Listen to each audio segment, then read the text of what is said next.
어떤 종목이요? 한국 금융 지주를 좀 팔까 그래가지고 좀 전화드렸거든요.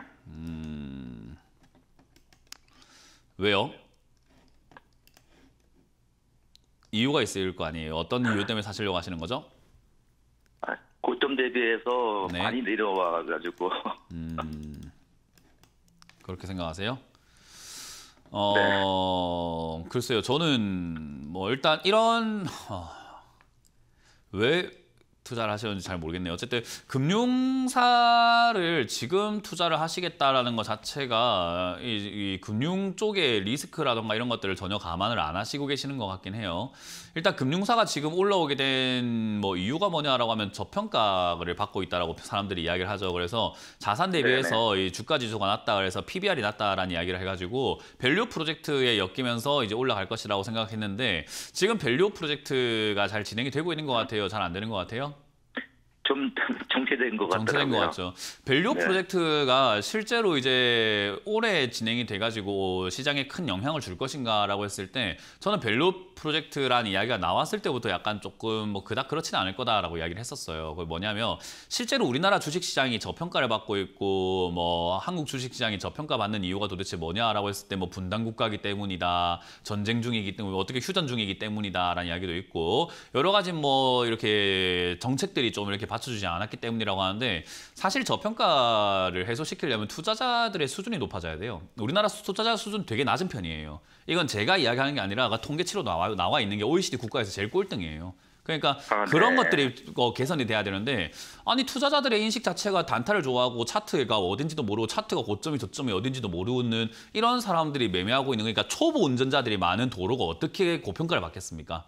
독일의 운전자들의 그 운전 실력이 되게 고평가가 받고 있다 보니까 독일 운전은 저 아우토반도 있고 이렇게 된다. 일본도 면허 따기가 되게 어려워서 운전자들의 수준이 굉장히 높잖아요. 그래서 그러다 보니까 양보도 잘하는데 우리나라는 면허를 되게 쉽게 따다 보니까 어때요? 희한한 일들이 도로에서 많이 발생이 되죠. 그죠? 그러니까 그러다 보니까 우리나라에서 운전하기가 좀 어렵다라고 평가하는 것처럼 주식시장에도 초보가 너무 많으면 이렇게 지식이 조금 부족한 사람들이 너무 많으면 이상급등 현상도 나오게 되고 이상급락 현상도 나오게 되고 특히나 우리나라는 빨리빨리 문화 때문에 수익을 빨리 보려고 하는 그런 관점 때문에 단기적인 관점으로 매매를 많이 하거든요. 그러면 저평가라는 것이 해소가 될까라고 한다면 해소 안 될 겁니다. 그럼 PBR이 낮은 기업들을 끌어올리겠다라는 건 뭐냐라고 하면은 그런 일에 교육 사업을 한다라는 관점으로 투자를 이렇게 방향을 잡고 있는 것이 아니라 그냥 수치 좀 한번 만져보겠다라는 거기 때문에 이건 일시적이에요. 그러니까 언발의 오줌 누기식이라는 거죠. 밸류업 안 됩니다. 이런 식으로 해가지고는. 그러니까 결국 밸류 프로젝트라는 이 테마가 단기적으로 만들어져 가지고 움직이는 것뿐인 거지 사실이 지금 금융사 쪽이 안 좋은 내용이 뭐냐면 영업이익이 이렇게 뚝 떨어져 있는 거 보이시나요 혹시? 2천억씩 벌다가 지금 287억 벌죠. 그죠? 네네. 그 왜 이런 일이 발생이 되냐면 요즘에 PF 리스크라는 말 들어보셨어요? PF 대출이라는 말 들어보셨어요 혹시? 네네 들어봤습니다. 네, PF 대출이라서 프로젝트 파이낸셜이라고 해가지고 부동산에다가 자금을 대가지고 투자한 그런 돈들 있잖아요.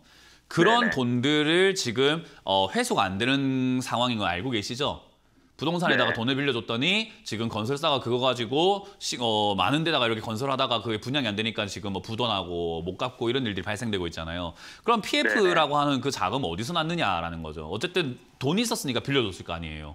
그럼 어디서 자금이 마련이 된 건데라고 했더니 은행에다가 또는 증권사들이 그 PF라는 자금 만들어가지고 투자를 해놓은 거예요. 근데 그들이 투자했던 자금들이 회수가 안 되니까 얘들 입장에서는 돈 투자한 거 어떻게 되고 있느냐면 날리고 있는 거잖아요.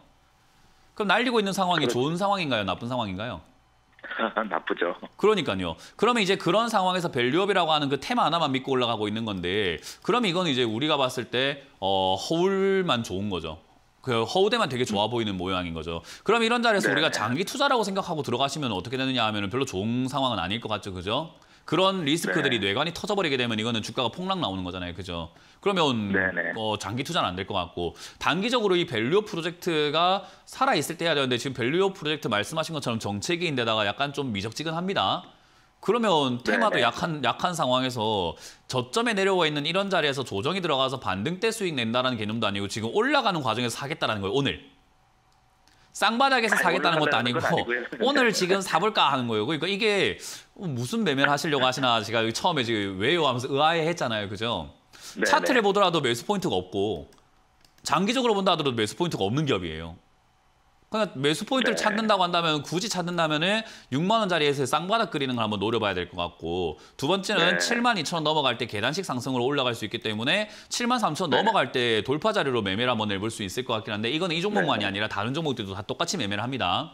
그래서 그 네. 자리가 아니고서는 매매가 힘든데 굳이 이렇게 리스크 있는 금융 쪽을 선택을 하셔야 되나라는 생각이 드네요. 만약에 그렇게 매매를 하실 거라고 차트만 보고 매매하실 거면은 다른 거 많잖아요.